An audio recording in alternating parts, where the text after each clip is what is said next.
الحمد للہ وکفیٰ وسلام علی عبادہ الذین اصطفیٰ اما بعد۔ حضرت رسالت پناہ صلی اللہ علیہ وسلم نے نماز کے آخر پہ جو دعا حضرت عبداللہ ابن مسعود رضی اللہ عنہ کو تلقین فرمائی تھی، اس کے ضمن میں ایک آیت کریمہ کا تذکرہ بھی ملتا ہے،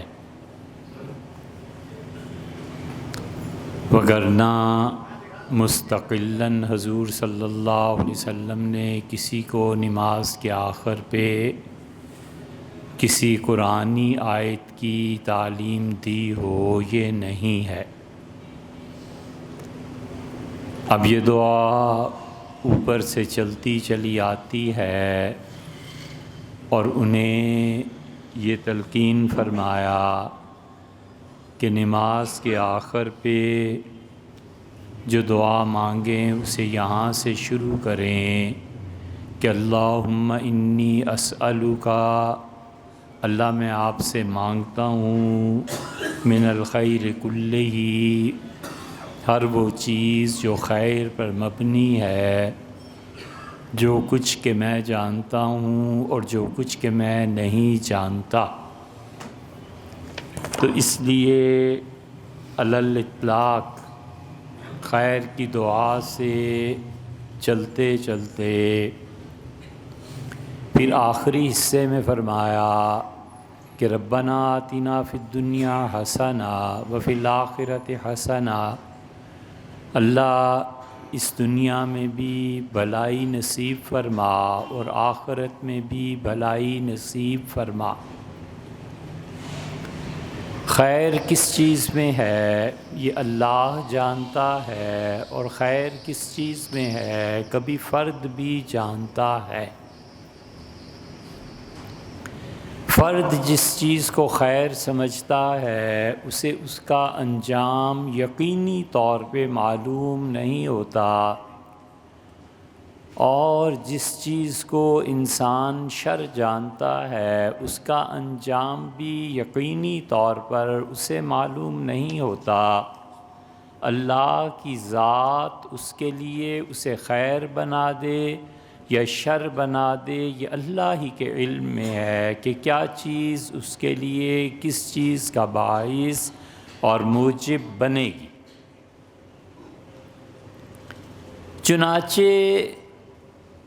ہر چیز آزمائش ہے، اور جس بچے کی پیدائش پر بہت خوش ہوتا ہے وہ اسے لے ڈوبتا ہے اور کفر کی تلقین کرتا ہے، اور جس کی پیدائش سے وہ گھبراتا ہے بیٹی سے، کوئی نہیں جانتا کہ اللہ نے اس میں کتنی خیر رکھی ہے، حتیٰ کہ رسول اللہ صلی اللہ علیہ وسلم نے فرمایا کہ قیامت میں ایک آدمی مستحق ٹھہرے گا دوزخ کا، اور جب جہنم کی طرف لے جایا جائے گا تو اس کی بیٹیاں جو جنتی تھیں چمٹ جائیں گی اپنے والد سے، اور ایک بیٹی بھی چمٹ جائے گی اور اللہ سے اصرار کرے گی کہ پروردگار میرے والد کو میرے ساتھ بھیج دیں، تو آپ نے فرمایا تمہاری بیٹیوں کی وجہ سے تمہیں معاف کر دیا جائے گا۔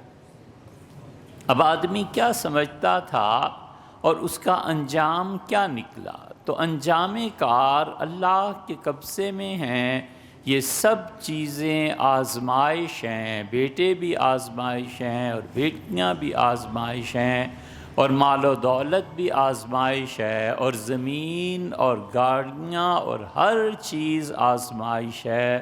کوئی لمحہ انسانی زندگی کا نہیں ہے جو آزمائش سے خالی ہو۔ اللہ نے کہا لِنَبْلُوَكُمْ أَيُّكُمْ أَحْسَنُ عَمَلًا، ہم نے یہ سب کچھ اس لیے رکھا ہے کہ یہ دیکھیں، تمہیں جانچیں کہ تم میں کون آدمی خیر کے کام کرتا ہے۔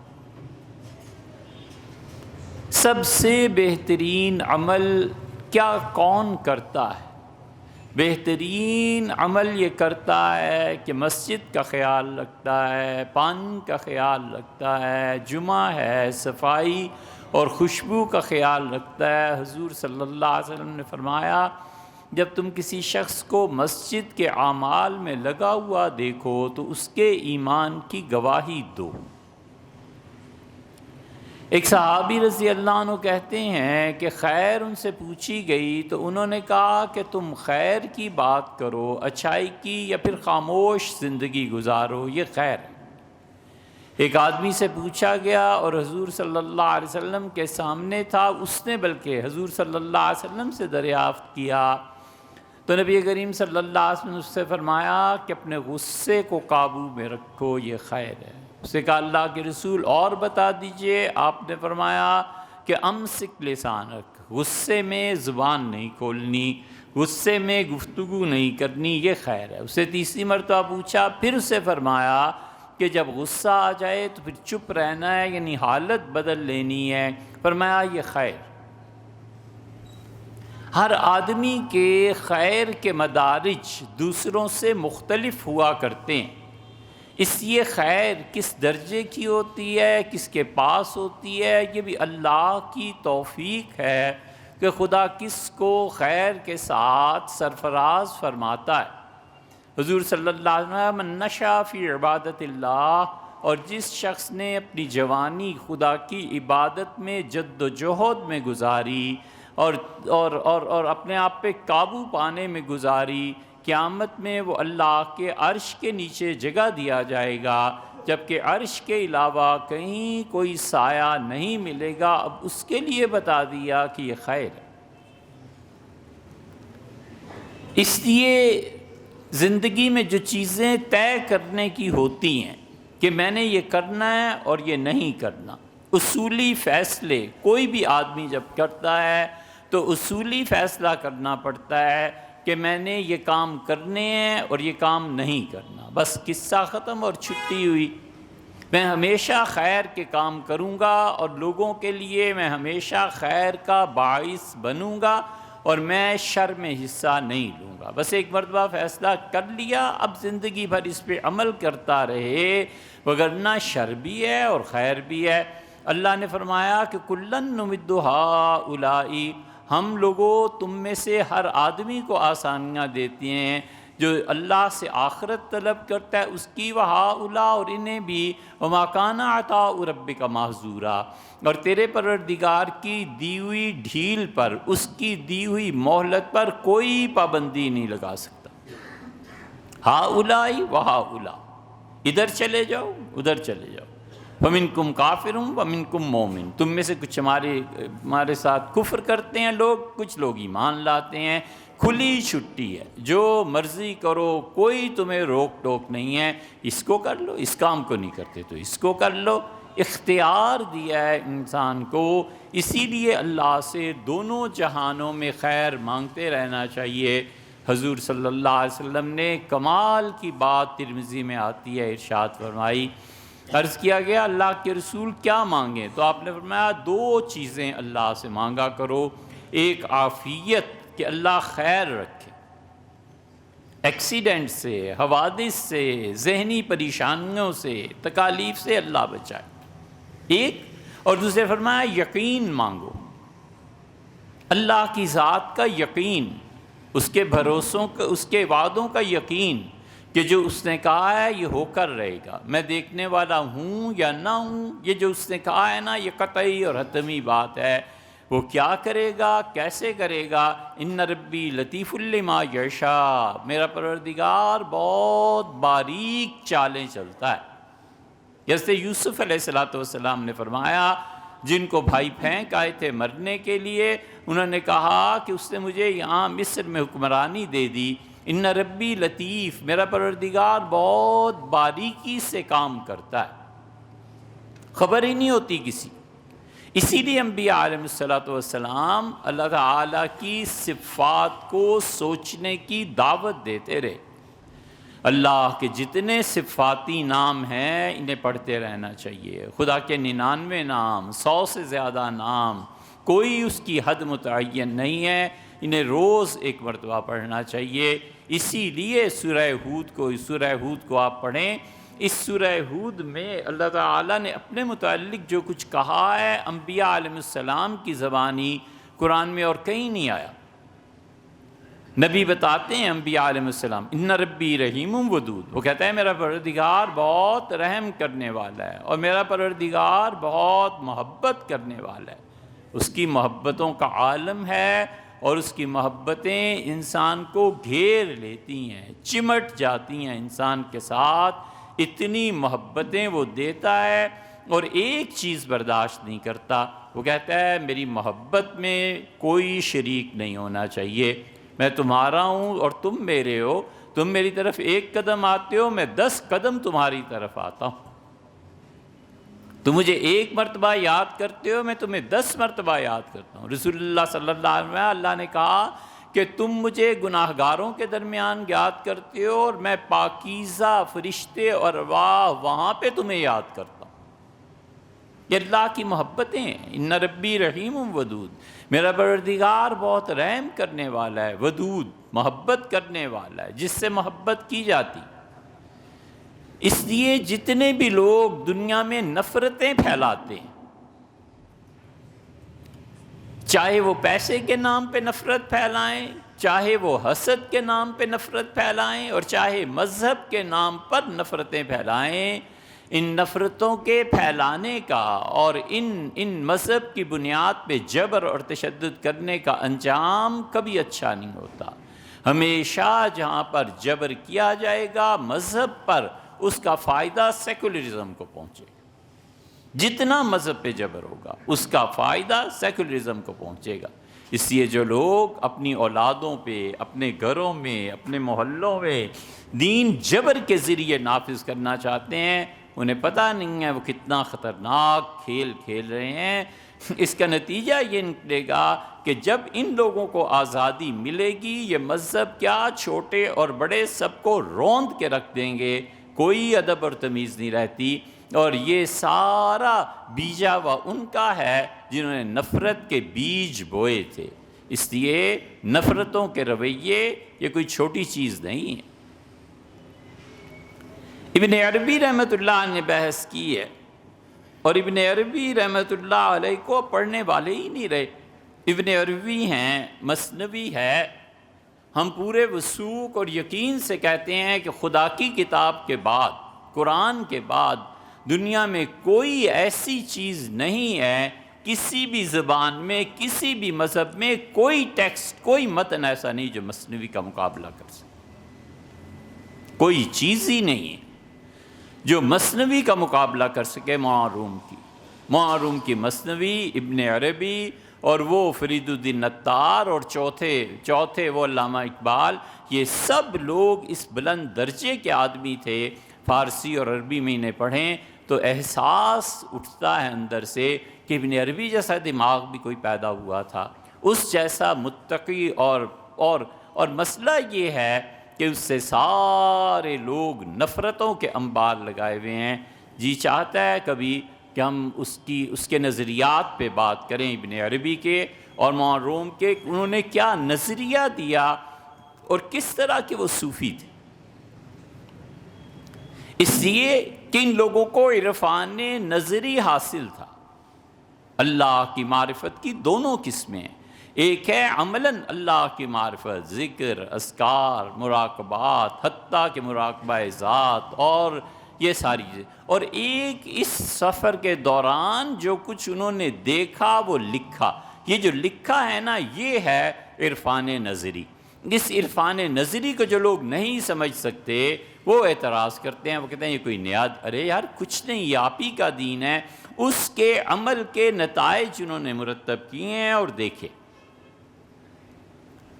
اسی لیے ابن عربی نے مثلاً فتوحات میں یہ لکھا، انہوں نے کہا ہمارے شہر میں یہ بات پوری سننے کی ہے، ایسے نہ ہو کہ آپ میں سے کوئی آدمی آدھا سنے اور مصیبت میں پڑ جائے۔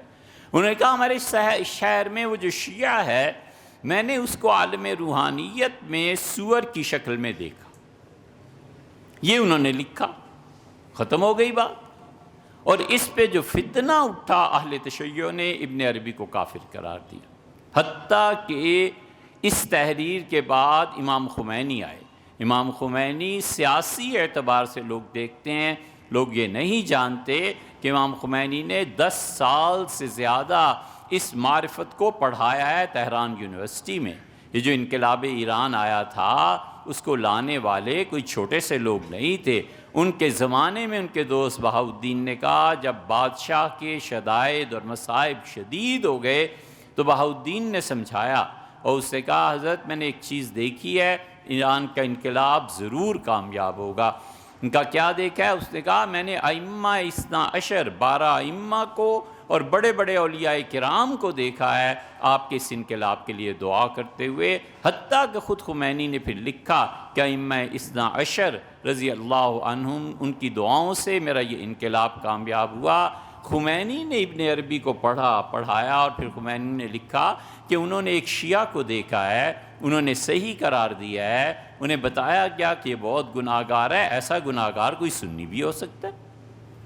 انہوں نے شیعت پہ تو کوئی رد نہیں کیا، انہوں نے ایک آدمی کو دیکھا اور اس کے احوال۔ اس طرح کی چیزیں یہ جو عرفان نظری ہے، اس سلسلے میں وہ ایک حدیث بھی لائے ہیں جو طبرانی کی روایت میں ہے۔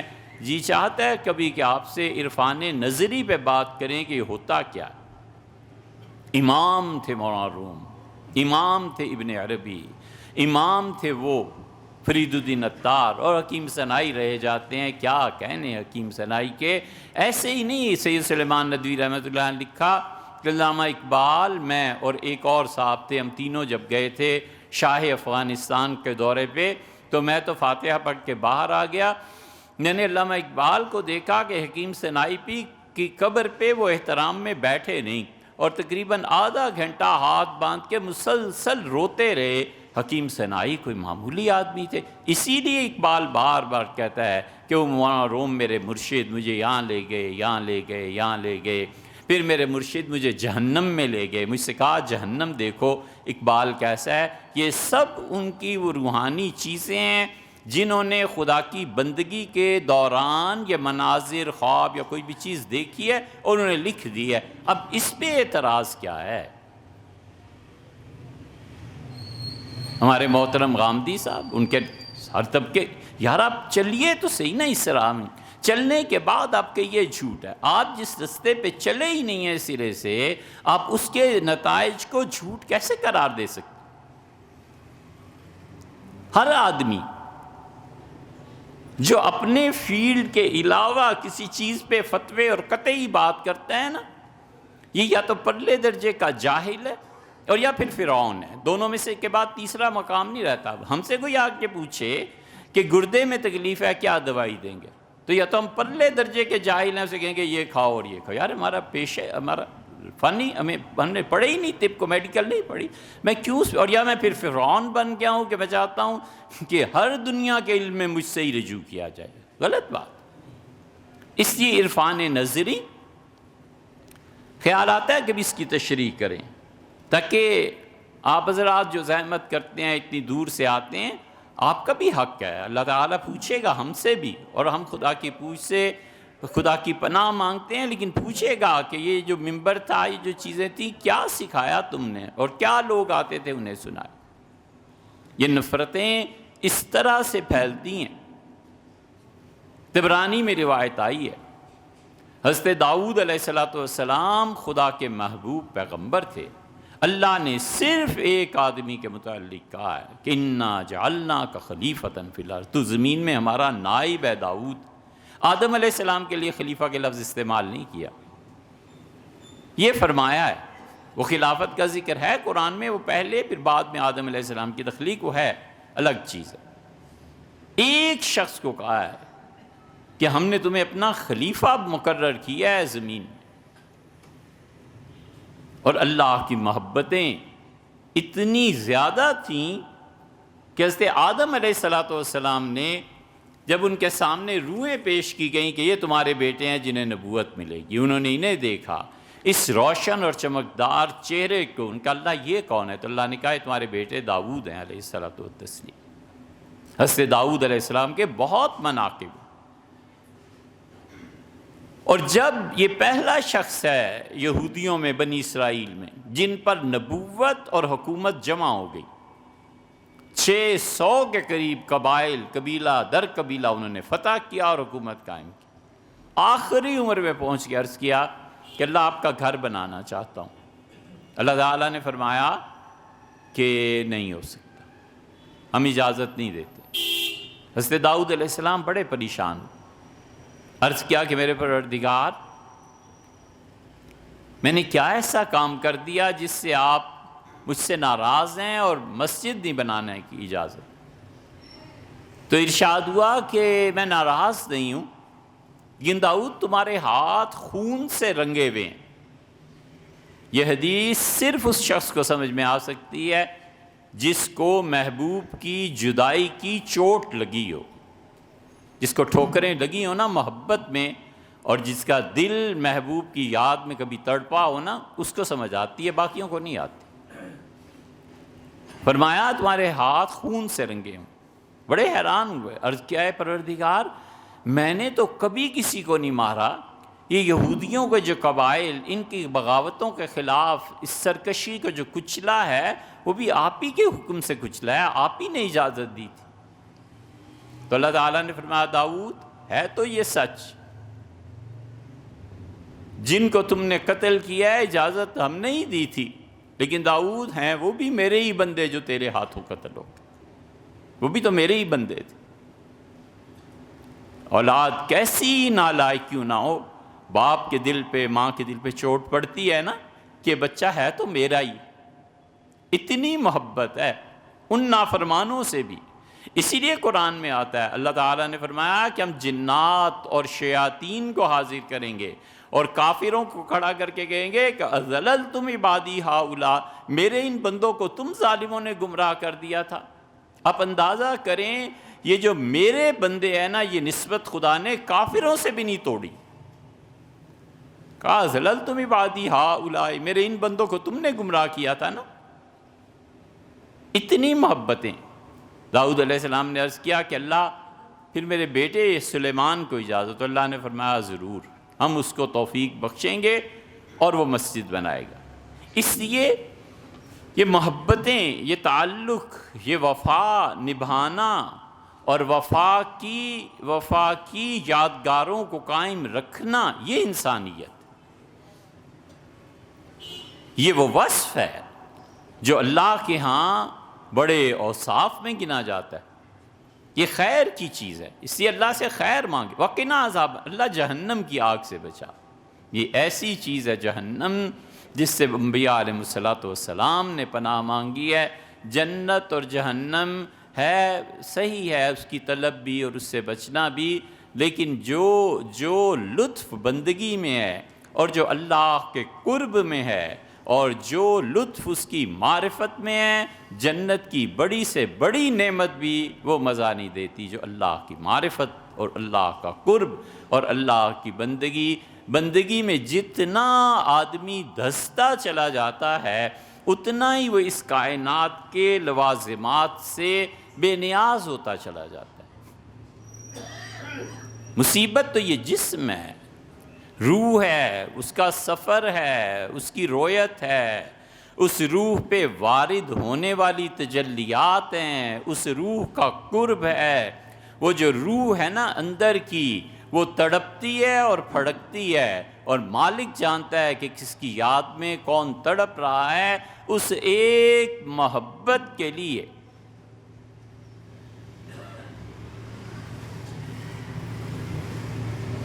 اس ایک محبت کے لیے کبھی کبھی سینکڑوں محبتوں کی ذلت برداشت کرنی پڑتی ہے، اور محبت کرنے والا جانتا نہیں ہے کہ میں کیا کر رہا ہوں، یہ ذلت کس لیے برداشت کر رہا ہوں، اور آخر تھک ہار کے کوئی ہاتھ پکڑ لیتا ہے اور کہتا ہے میرے بچے، اصل میں اس کی محبت تجھے ستا رہی ہے، پیاس تجھے ستا رہی ہے، تو گندے نالوں کا پانی پینے لگ گیا، آ اور میں تجھے صاف ستھرے اور میٹھے پانی کے چشمے سے سیراب کر دوں۔ پیر و مرشد کا بس یہی کام ہوتا ہے، اور کچھ نہیں وہ کرتا، وہ صرف بتا دیتا ہے کہ یہ چشمہ ہے، اس سے پی تاکہ تیری روح کی محبت کو بالیدگی ملے، تیری روح میں اور معرفت قائم ہو، تیری روح پہچانے کہاں سے وہ جدا ہوئی ہے۔ اسی لیے مولانا روم نے مثنوی کا پہلا شعر ہی کہا، اور انہوں نے کہا کہ لوگو سنو بشنو از نئے چوں حکایت می کنند،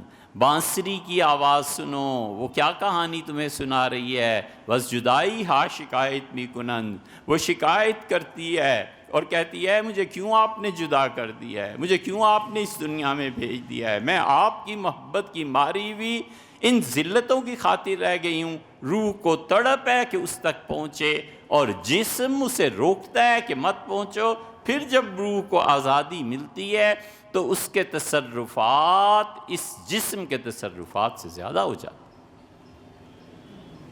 اس لیے اللہ کا قرب وہ چاہیے، خدا کی محبتیں وہ چاہیے، حتیٰ کہ اس مقام پر پہنچتا ہے جو سیدنا موسیٰ علیہ السلام نے قرآن میں کہا۔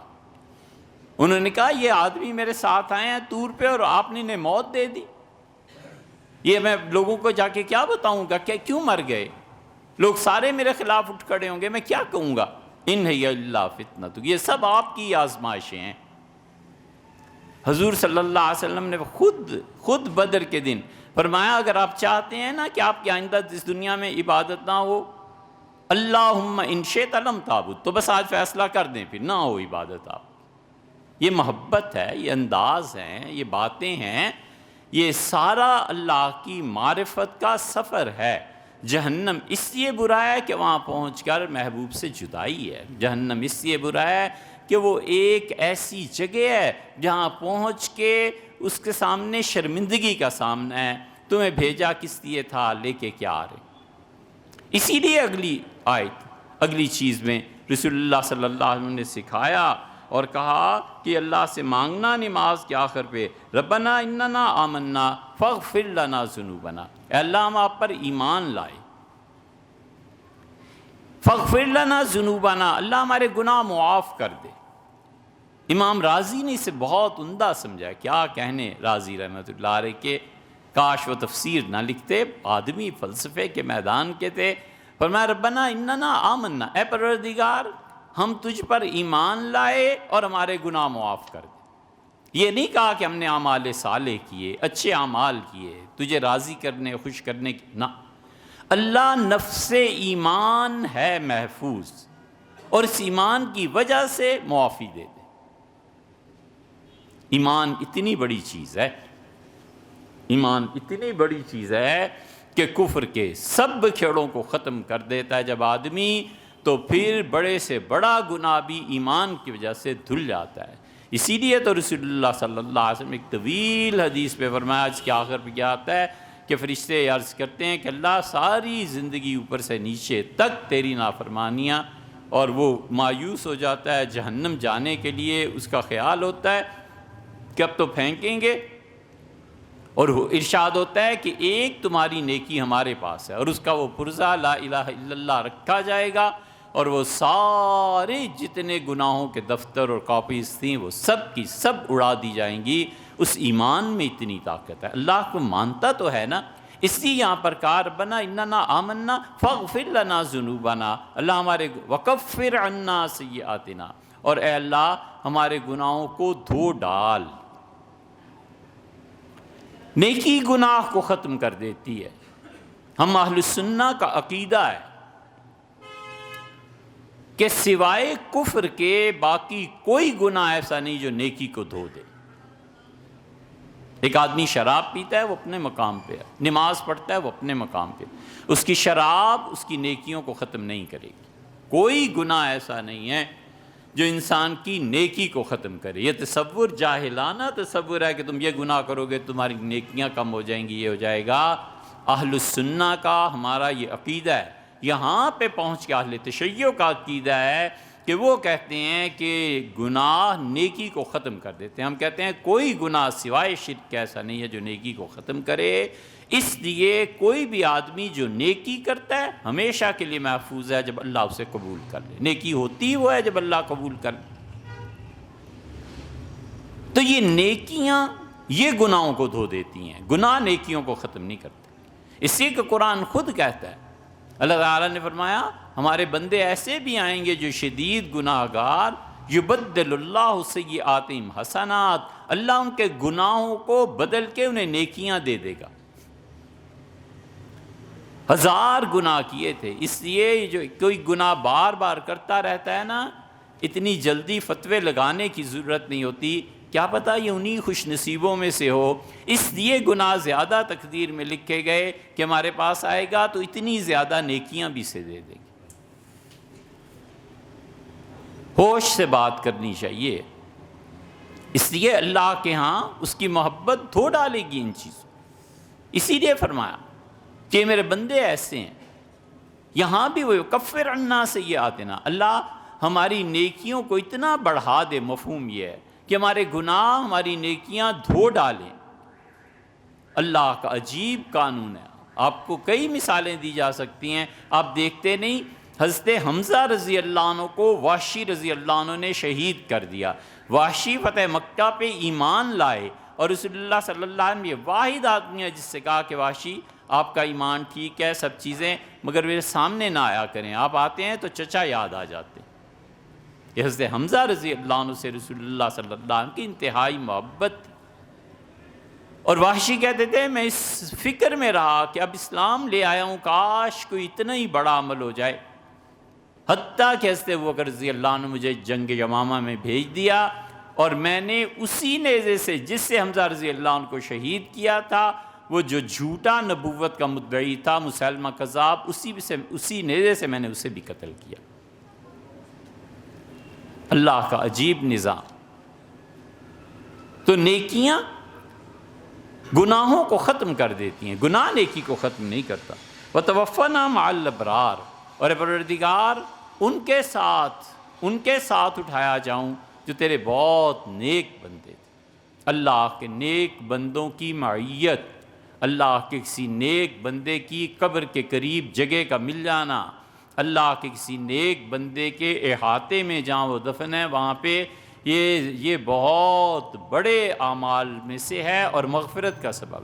اسی لیے سیدنا عمر رضی اللہ عنہ نے کہا، جب وہ وفات سے کچھ پہلے شدید زخمی تھے، بیٹے سے کہا کہ ام المومنین کے پاس جاؤ اور ان سے عرض کرو کہ عمر چاہتا ہے کہ رسول اللہ صلی اللہ علیہ وسلم کے پہلو میں دفن ہو، اور بار بار دروازے کی طرف دیکھتے رہے۔ عبداللہ گئے، واپس آئے، داخل ہوئے، ان کا بشرا لک، امیر المومنین کو خوشخبری، بشارت۔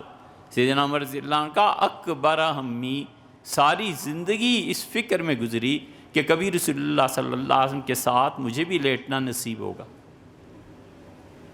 یہ ہے جو لوگ ڈھونڈتے ہیں نا کہ اولیاء کرام کی قبروں کے پاس کہیں جگہ مل جائے کسی اچھے بندے کے ساتھ، تو وہ اس کی اصل یہ حدیث ہے۔ انشاءاللہ یہ پورا نہیں ہو سکا، آئندہ اسے پھر پورا کریں۔